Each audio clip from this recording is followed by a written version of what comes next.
Hello everyone, मेरा नाम है डॉक्टर मोहम्मद काशिफ और आज की इस वीडियो में हम बात करेंगे लकवे और स्ट्रोक के पेशेंट के बारे में कि किस तरह की जो है वो डाइट ले सकते हैं सर्दियों में, ताकि वो कहीं ना कहीं अपनी जो रिकवरी है, अपनी जो ब्रेन की हीलिंग है, अपने जो मूवमेंट हैं उनको कहीं ना कहीं वो अच्छा कर सकें। अपनी जो हीलिंग है, अपने ब्रेन में जो उनके डैमेज हुआ है, क्लॉट की वजह से हुआ हो, चाहे वो खून बहने की वजह से हुआ हो, तो किस तरह की चीज़ें खा के, किस तरह का अपना डाइट पैटर्न रख के वो सर्दियों में अपने आप को ठीक रख सकते हैं।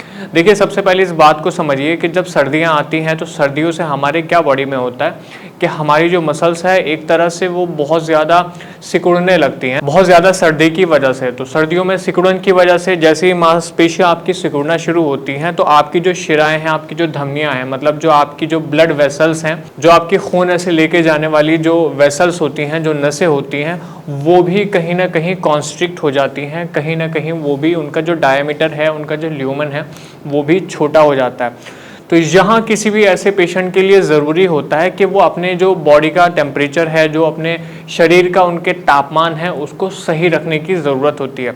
अब सही रखने के लिए हमें कहीं ना कहीं अपनी जो डाइट है उसको भी ऐसा रखना पड़ेगा जो हमारे शरीर को अच्छी ऊर्जा दे। हमारे शरीर को अच्छी ऊर्जा मिलेगी तो कहीं ना कहीं हमारे शरीर का जो तापमान है वो भी अच्छा बना रहेगा।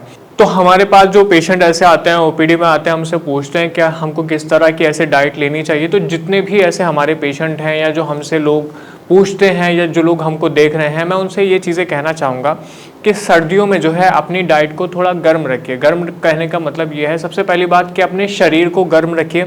जितने ऐसे आप कपड़े पहनते हैं, जो भी आप चीज़ें पहनते हैं, कोशिश करिए कि वो सारे जो कपड़े हैं, जो आपकी चीज़ें हैं, वो आपके शरीर को कहीं ना कहीं गर्म रखें। इसके अलावा दूसरी जो चीज़ है वो है आपका डाइट, कि आप एक तो जो मौसमी सब्जियां हैं उनको खाना शुरू करिए, जो आपकी हरी सब्जियां हैं उनको खाना शुरू करिए।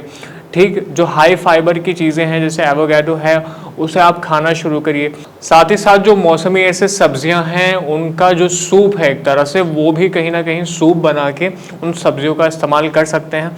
अब जितनी चीज़ें ये आप ले रहे हैं, जो भी पेशेंट हैं हमारे, ये हम अपने पेशेंट से कहते हैं कि वो जो है बादाम का इस्तेमाल करना शुरू करें। बादाम की जब वो सही मात्रा में ऐसे लेते हैं, उचित मात्रा में लेते हैं, तो वो चीज़ भी कहीं ना कहीं उनके शरीर में गर्माहट पैदा करती है, उनके शरीर को गर्म रखती है।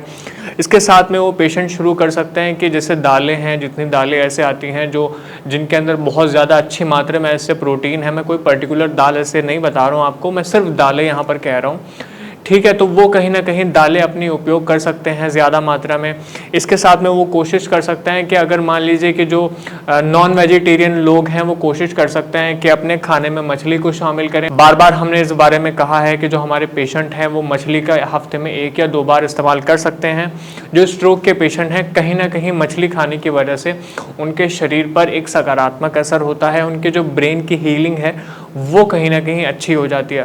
साथ में जो भी ऐसे पेशेंट हैं स्ट्रोक के या पैरालिसिस के, वो कोशिश करें कि सुबह सुबह की जो ऐसे धूप होती है वो कहीं ना कहीं उस धूप को लेने की कोशिश करें 15-20 मिनट, आधे घंटे के लिए।